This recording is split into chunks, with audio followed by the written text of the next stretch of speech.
My parents dragged me to court and demanded I give my house to my sister because she deserved it more. So I fought back, proved they'd been funding her lazy lifestyle for years, and watched their entire scheme collapse. My parents took me to court for buying a house, not a joke.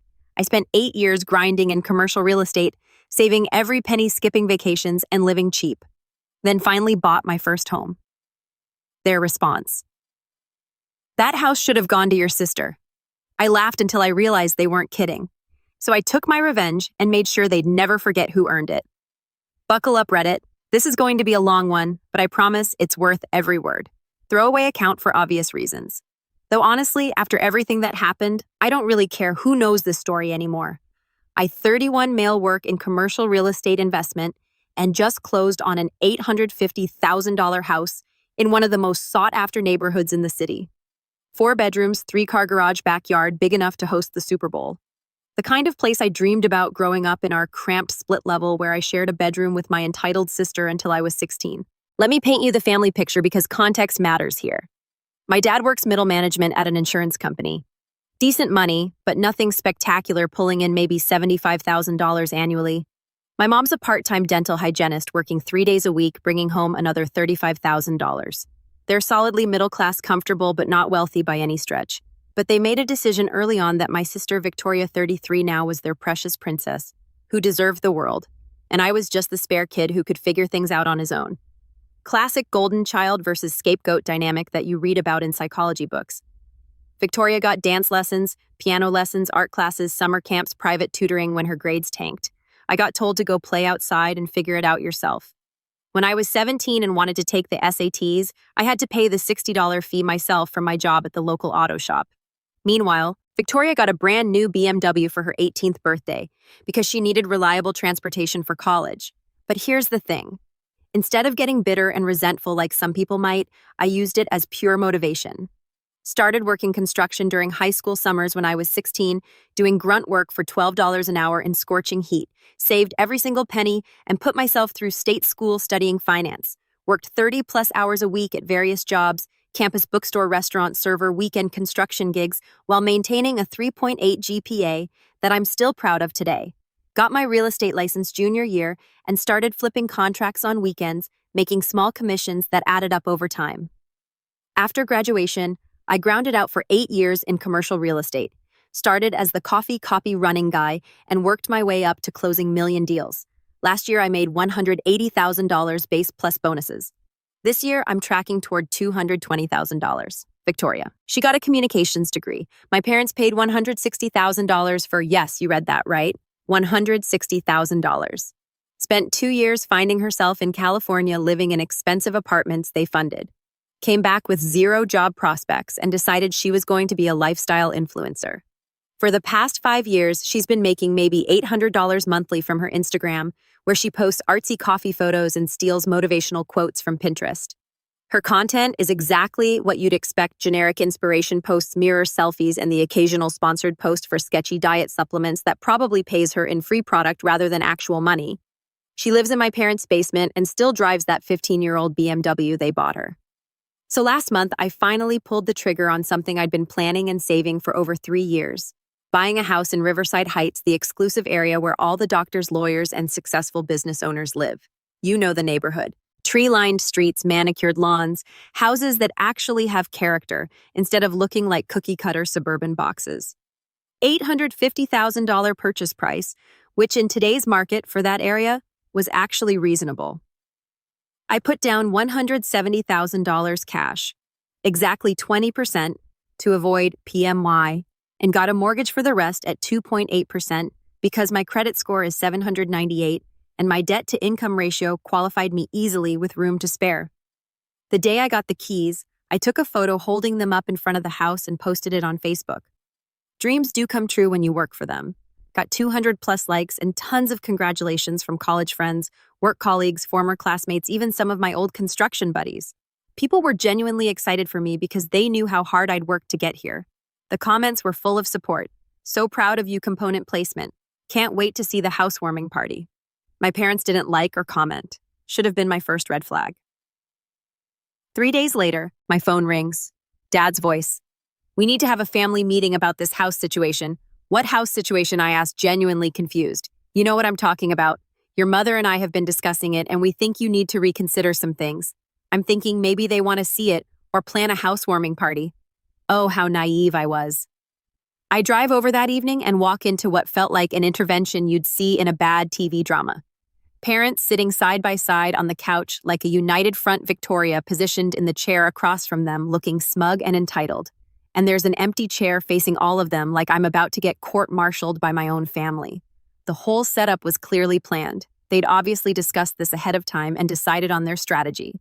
The lighting was dim, the atmosphere was tense, and I could immediately tell this wasn't going to be the congratulatory conversation I'd naively expected. Dad starts son. We've been talking as a family, and we think the right thing to do would be for Victoria to have the house. I actually laughed.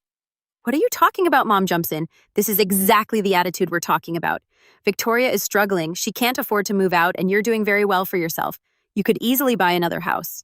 Then Victoria speaks, and this part still makes my blood pressure spike every time I think about it. I've always dreamed of having a house like that, and honestly, I think I deserve it more than you do. I've been through so much emotional trauma trying to build my brand and establish myself as an influencer, and you've had everything handed to you with your corporate job and steady income. You don't understand the struggles of being a creative entrepreneur in today's economy. It's not fair that you get to live in luxury while I'm stuck in the basement trying to make ends meet. I stared at her in complete disbelief. This woman who's never worked a real day in her life, whose biggest stress is choosing between Instagram filters and deciding which inspirational quote to steal from Pinterest, whose most challenging daily decision is whether to order DoorDash or have mom make her a sandwich, just told me I've had everything handed to me. The audacity was breathtaking. Here I was, someone who'd worked construction in 100-degree reheat, pulled all-nighters studying, while working multiple jobs, lived on ramen noodles for years to save money, and she thought I was the privileged one. You're all insane, I said, and walked out. Dad yelled after me, "This conversation isn't over. Family takes care of family." I thought that was the end of it. Spoiler alert, it wasn't. 2 weeks after that bizarre family meeting, I'm returning from the gym and there's a process server waiting by my front door. Professional-looking woman in a suit hands me an envelope like she's delivering the Hope Diamond. I open it right there on my doorstep and I swear I thought I was hallucinating. My own parents were suing me for my house. The house I bought with my own money. The lawsuit was 47 pages of pure fantasy. Claim 1. I owed them $420,000 in child-rearing expenses and educational investment. Claim 2. Victoria was financially disadvantaged due to the economic climate affecting social media entrepreneurs. I had to read that twice. Claim 3. As their son, I had a moral and legal obligation to ensure family financial stability. Claim 4. The house purchase was made using foundational skills and values they provided, making them entitled to the asset. The relief sought transfer of the house to Victoria, with me continuing to pay the mortgage for 36 months plus $15,000 in emotional damages for the stress I caused by being selfish. I called my lawyer friend and read him the whole thing. Dead silence for 30 seconds then. Bro, this is the most insane thing I've ever heard. But you need to take this seriously because crazy people can still win if you don't fight back properly. I probably should have hired him, but I was so angry. I wanted to handle this myself. I've always been good at research and documentation, and honestly, I wanted the satisfaction of beating them using my own skills. The family drama started immediately. Victoria went full victim mode on social media, posted a long Instagram story about toxic family members who put money over love and how she was fighting for what's morally right. She had about 3,000 followers at the time, mostly bots and middle-aged women who followed her for coffee photos. But here's where it gets entertaining. She started a TikTok series called My Brother Stole My Future, where she'd cry on camera talking about how she'd already picked out furniture for her house and how I was destroying the family. Some videos got decent views because people love train wrecks. My parents went nuclear on Facebook. Mom wrote this essay about sacrificing her career to raise me and how I was abandoning the family in their time of need. Dad shared articles about successful children who forgot their roots. The cherry on top. Victoria created a GoFundMe called Help Me Fight for My Family Home. She claimed I had manipulated the legal system and needed $30,000 for legal fees to get her house back. She raised $847 in 2 weeks, mostly from relatives. My Aunt Dad's sister became their chief flying monkey. She commented on every social media post about how ungrateful I was and how Victoria deserved stability. She even called my office trying to get me fired, telling my boss I was mentally unstable and had abandoned my family responsibilities. Thankfully, my boss thought it was hilarious and just gave me a heads up. The harassment escalated quickly. They started driving by my house at odd hours. Victoria would post Instagram stories from her car outside my neighborhood with captions like, "Just thinking about what could have been." And some people get everything handed to them. I installed a Ring doorbell and security cameras.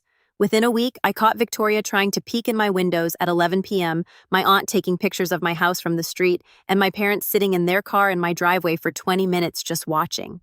During discovery, I had to provide financial documents proving I bought the house myself. Meanwhile, I requested their financial records to show they had no claim to the property. That's when I discovered something fascinating. My parents had been lying about their financial situation. They weren't struggling. They had over $200,000 in savings and investments. But they'd been telling everyone, including Victoria, that they were broke. Victoria's records were even better. This woman, who claimed she was financially disadvantaged, had been receiving $2,500 monthly from my parents for 3 years. Plus, they were paying her car insurance, phone bill, health insurance, and letting her live rent-free. She was making $800 monthly from Instagram and getting $2,500 monthly from my parents. But somehow, I was the villain for not giving her my house. The discovery phase took 4 months. The family harassment continued. Victoria making TikToks outside my house. My parents showing up at places they knew I'd be. Always watching, never speaking. But I was documenting everything. Photos, videos, screenshots, bank records. Building a case not just to keep my house, but to expose what manipulative people they really were. Court got scheduled for February, 3 months to prepare for war. The 3 months before court were like watching a slow-motion car crash, where the car was my family's reputation, and I had the best seat in the house. Victoria's TikTok series. My brother stole my future started getting attention, but not the supportive kind she expected. Comments were asking basic questions like, "Why don't you get a job?" And "How is it his fault you don't own a house?" Instead of answering logically, she made response videos crying about not everyone understanding the struggles of building a personal brand and how some people are born with privilege. The comments got even more brutal. "My favorite girl, your brother worked construction and you lived in your parents' basement." What privilege? Victoria doubled down. She started making videos about financial abuse and family members who gaslight you into thinking you don't deserve success. She even made one where she drove to my neighborhood and filmed herself crying in the car about how she should be living here instead of in a basement. The video got 50,000 views, but for all the wrong reasons. People started response videos roasting her. Someone found her LinkedIn showing she'd been unemployed for 5 years. Another person found old Instagram posts where she bragged about designer bags and vacations my parents bought her. The internet was doing my research for me. Meanwhile, my parents hired a second lawyer after the first one told them the case was unwinnable and they should drop it. The new guy was more expensive but willing to take their money. Other family members started getting dragged in. My uncle called trying to play mediator. "Can't you just give her the down payment money instead? You can afford another house and it would keep the peace." I told him exactly what I told everyone else. "I'm not giving anyone anything. I earned this house. If Victoria wants a house, she can get a job and buy one." My grandmother called crying, saying the family was falling apart. That one hurt because I actually respect her, but I held firm. Christmas was particularly entertaining. I got uninvited, obviously. But I found out later that Victoria spent the entire dinner talking about her house and showing people photos she'd taken from the street. She was making redecoration plans and discussing where she'd put her art studio. My cousin was there and told me she literally said, "Once I get the house, I'm throwing a huge housewarming party to celebrate justice being served." This woman was already living there in her head. While they were busy playing victim on social media, I was doing actual work. I hired a forensic accountant to analyze their financial records from discovery. What we found was beautiful. My parents had been lying to Victoria about being broke while sitting on $200,000 plus in assets.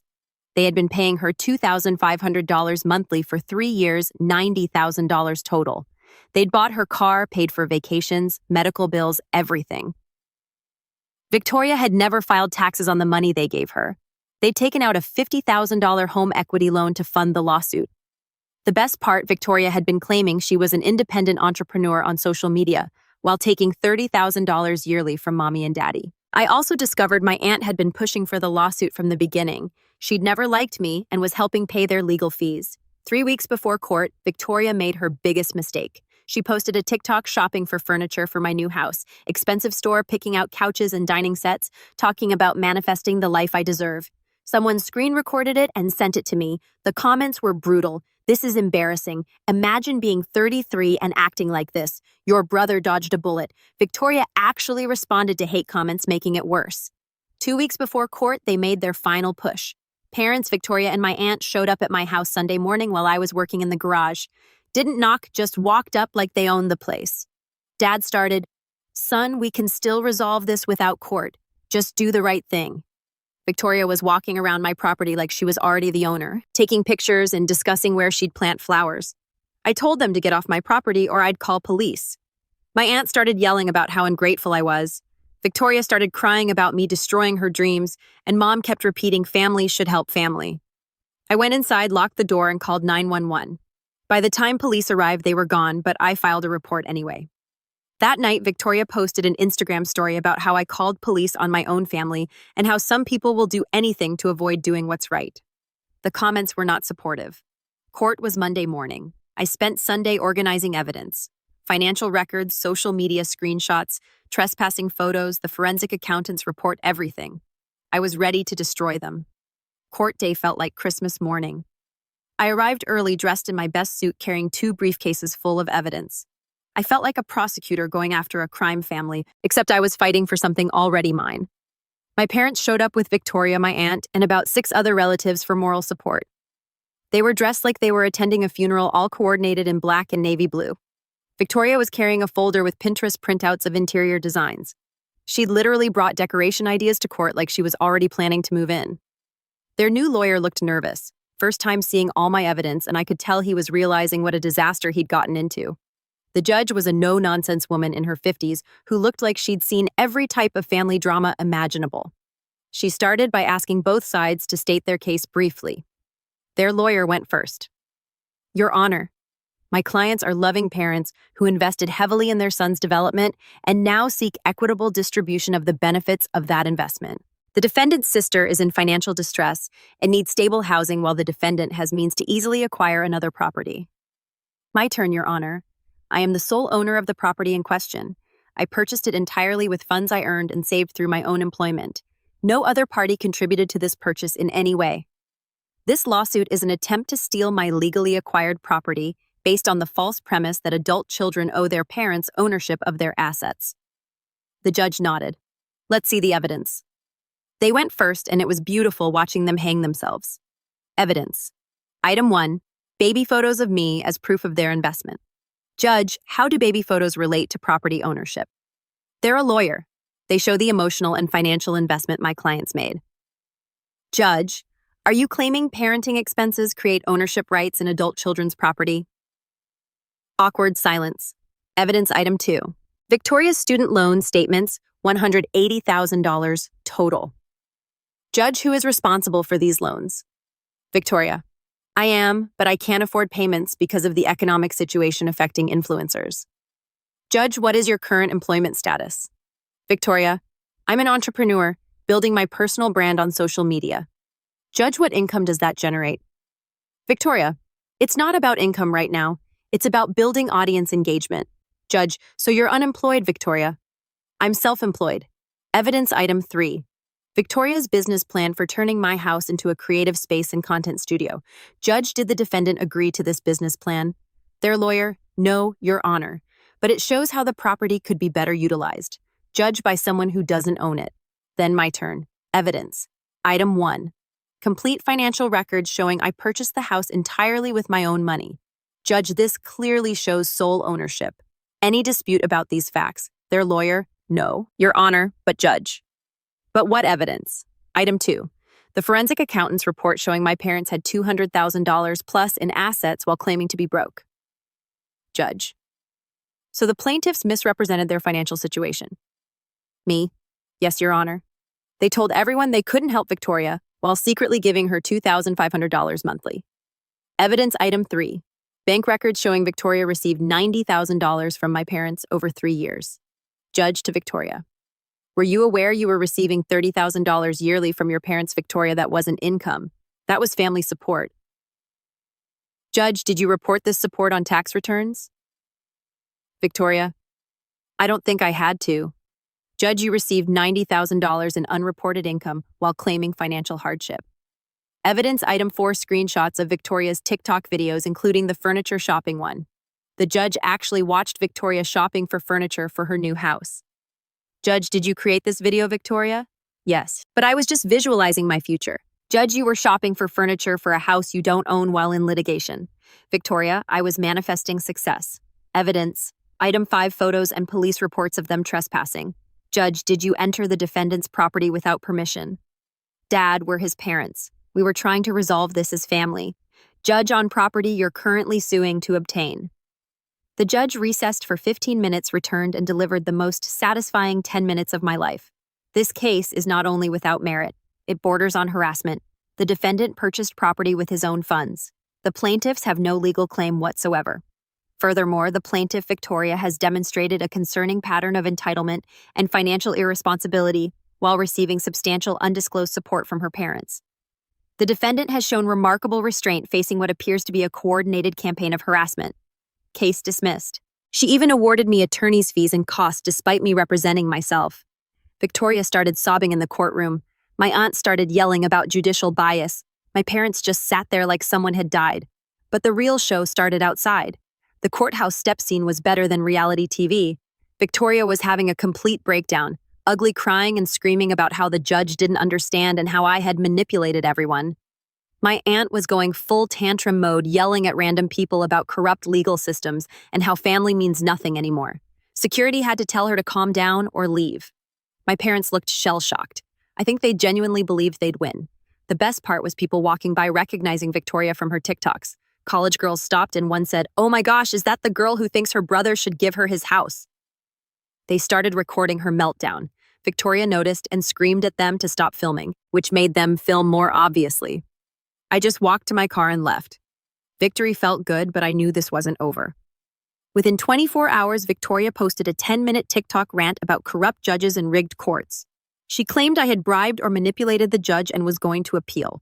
Comments were brutal. Take the L and get a job. This is embarrassing. Your brother doesn't owe you anything. Victoria doubled down, making more videos about fighting injustice and exposing corruption in family court.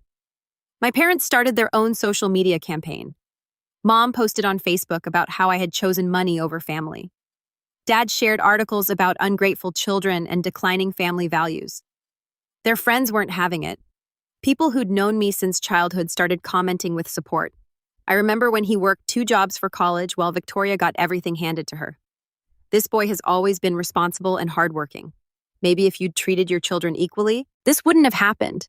My aunt tried organizing a family boycott of me. She called relatives, trying to get them to cut contact until he does the right thing. It backfired spectacularly. My cousin told her exactly what everyone was thinking. "You're an idiot. He bought a house with his own money. Nobody owes Victoria anything just because she's too lazy to work." My grandmother called my parents and told them they should be ashamed. She said she was proud of me for standing up to bullies, even family ones. But harassment didn't stop.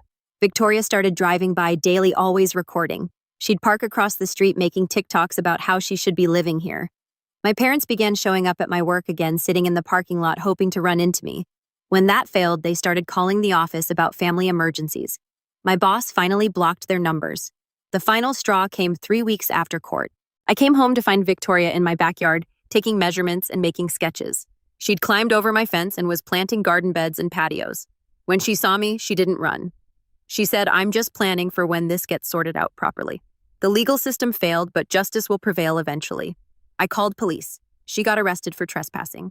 That night, she posted a TikTok from the police station crying about how I had called cops on family and was using the system to abuse her. Comments were not sympathetic. Something interesting started happening around this time. The constant stress was destroying my parents' marriage. My cousin told me they were fighting, constantly blaming each other. Dad thought they should drop it and reconcile. Mom was convinced they should keep fighting because Victoria deserves justice. Victoria was pushing them to appeal and sue me for harassment. Meanwhile, I was documenting everything. Photos of Victoria trespassing, screenshots of social media posts, records of workplace harassment, everything. I was building a case, but not for what they expected. I realized these people would never stop. They'd never accept being wrong. They'd keep harassing me until someone made them face real consequences. So I decided to give them exactly what they were asking for: justice, just not the kind they expected. While my family was busy destroying their reputation and escalating harassment, I was quietly working on something that would end this permanently. Working in commercial real estate, you learn about people's financial situations. You also make connections with lawyers, accountants, and other professionals who specialize in solving problems. After Victoria's trespassing arrest, I had a conversation with my lawyer friend, not about suing my family. I didn't want their money. I wanted something better, accountability. What if I suspected someone was committing tax fraud, identity theft, and running fraudulent fundraising campaigns, I asked. He smiled. I'd say that sounds like something the IRS and FBI might find interesting. Here's what I discovered during my investigation. Victoria's tax situation. She'd been receiving $2,500 monthly from my parents for 3 years, $90,000 total, and never reported it as income. She also claimed to be a business owner on applications while having no legitimate business income. GoFundMe fraud. Victoria's fundraising campaign claimed I had stolen a family home and she needed money for legal fees. She raised money under false pretenses and used most for personal expenses, not legal costs, identity issues. Victoria had been using my parents' address for credit applications while claiming different addresses elsewhere. She'd also used my information trying to get on mortgage pre-approval for our house, my parents' financial lies. They'd been claiming financial hardship while sitting on $200,000 plus in assets. They'd also taken out the home equity loan under questionable circumstances. But the real treasure was Victoria's social media obsession. She documented everything. I went through months of her Instagram stories, TikToks, Facebook posts, and Snapchats. This woman had created a digital paper trail of her entire scam. Videos of her spending GoFundMe money on clothes and restaurants, posts about receiving family support while claiming independence, screenshots of her planning to flip my house for profit once she got it, messages with friends about how she was going to take my brother for everything. The cherry on top? She'd posted a TikTok showing herself filling out credit applications using my parents' information and income to qualify for bigger loans. I compiled everything into a comprehensive report. Financial records, social media evidence, legal documents, the works. Then I sent copies to the IRS tax fraud, the FBI wire fraud for GoFundMe, the state attorney general, fraudulent fundraising, the credit bureau's identity fraud attempts, GoFundMe's fraud department, Instagram and TikTok harassment, and fraudulent content. Then I waited. While investigations started, Victoria kept digging deeper. She started a new fundraising campaign on a different platform claiming she needed money for an appeal. She was also selling personalized videos on Cameo complaining about her situation for $25 each. My parents were still harassing me but also fighting constantly. The stress was destroying their marriage and finances. The lawsuit had cost over $30,000 plus ongoing costs of Victoria's lifestyle. My aunt was still running her mouth on social media, but fewer people were listening. Then dominoes started falling. Victoria's new fundraising campaign got shut down within a week. The platform had been alerted to her previous fraud and banned her permanently. Her social media accounts started getting suspended. Instagram took down her account for harassment and fraudulent content. TikTok followed. Snapchat suspended her for community violations. Victoria was melting down about censorship and being silenced for telling truth but had no platform left to complain on. Next, my parents got a letter from the IRS audit notice, full financial review going back 3 years, including questions about the $90,000 in unreported payments to Victoria and circumstances around their home equity loan. Victoria got her own letter days later. The IRS wanted to discuss her income reporting discrepancies and business ownership claims, but the best part was yet to come. The FBI Financial Crimes Unit opened an investigation into Victoria's GoFundMe fraud. Wire fraud is a federal crime, and she'd crossed state lines since people from multiple states had donated. When FBI agents showed up at my parents' house to interview Victoria, she completely panicked. She called me for the first time since the lawsuit, crying and begging me to make this stop. "I don't know what you're talking about," I told her. "Maybe you should get a lawyer." The investigation took 3 months. During that time, my family's harassment stopped completely. They were too busy dealing with lawyers and accountants to bother me. Victoria had to move back with my parents because she couldn't afford rent without social media income. My parents had to sell their boat and downsize retirement plans to pay legal fees. My aunt stopped her social media campaign after her employer received a complaint about her online harassment. Small-town gossip spreads fast and her reputation was shot. Meanwhile, I was living my best life. Got promoted at work, was dating an amazing woman, hosting regular game nights at my house, the house I bought with my own money. But I wasn't done yet. The best part was still coming. 6 months after the court case, my phone rang at 11 p.m. on a Tuesday. Dad's voice, and he sounded completely broken. "Son, we need to talk." Can you come over, please? Part of me wanted to hang up, but curiosity won. What could possibly make these people reach out after everything I drove to their house and found a scene that was beautiful in its karmic justice? Their new car, Mom's 2018 Camry, was gone, sold to pay legal fees. Victoria's BMW was in the driveway with a boot on it from unpaid parking tickets. Inside, the house looked smaller, shabbier. They'd sold furniture to cover expenses. The big screen TV was gone. Even some of Mom's jewelry had disappeared. My parents looked like they'd aged 10 years in 6 months. Victoria sat at the kitchen table with papers everywhere, looking completely defeated. "What's this about?" I asked. Dad cleared his throat. "The FBI. They're recommending charges against Victoria. Wire fraud, tax evasion, identity theft. She's looking at 3 to 5 years in federal prison." Victoria started crying. "I'm so sorry. I'm so incredibly sorry. I never meant for it to go this far. I was just angry and jealous and made stupid decisions." Mom jumped in. "We've been to 3 lawyers and they all say the same thing. The evidence against her is overwhelming. The only thing that might help is if you were willing to speak on her behalf." I almost laughed.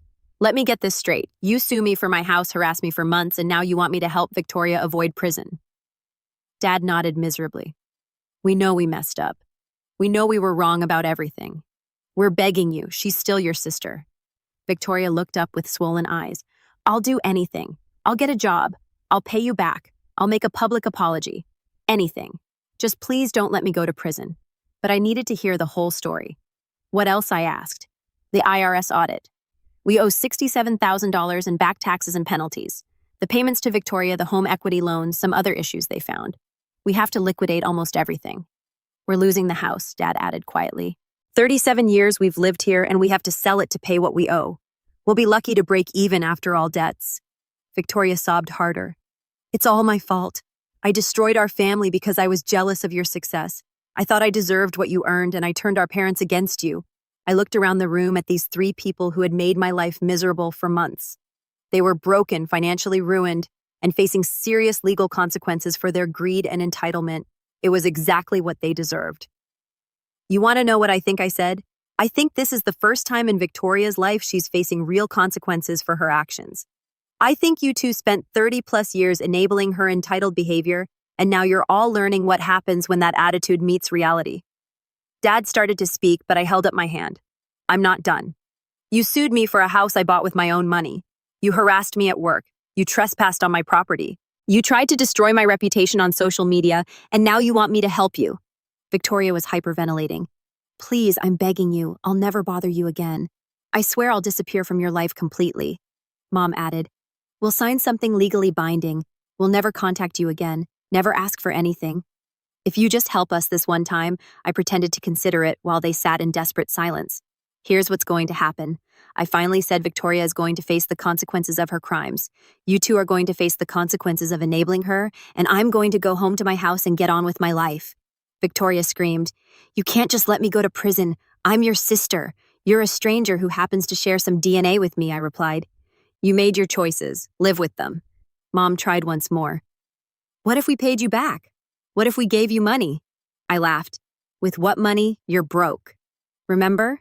Besides, I don't want your money. I have my own." I walked toward the door, then stopped. You know what the ironic thing is? If you had just been proud of me for buying a house, if you had celebrated my success instead of trying to steal it, we'd still be a family. But you chose greed over love.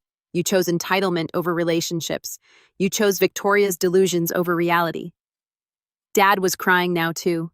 "We know. We're so sorry. We know we can't undo what we did, but please." "The time for apologies was before you sued me," I said. "Now it's too late." I left them there in their shrinking house facing the consequences of their choices.